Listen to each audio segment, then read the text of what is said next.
Прочитай мне сказку. Это не сказка, это книга о войне. О войне? А что такое война? Война – это страшная беда, это слезы матерей, это горе, плач детей, это голод, холод, тьма и в разрухе города.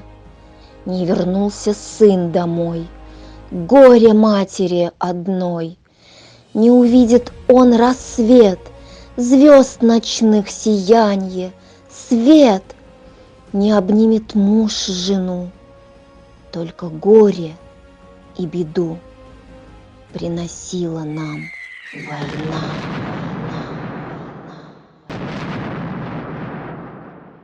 Мама, я хочу, чтобы никогда не стучалась в дом она.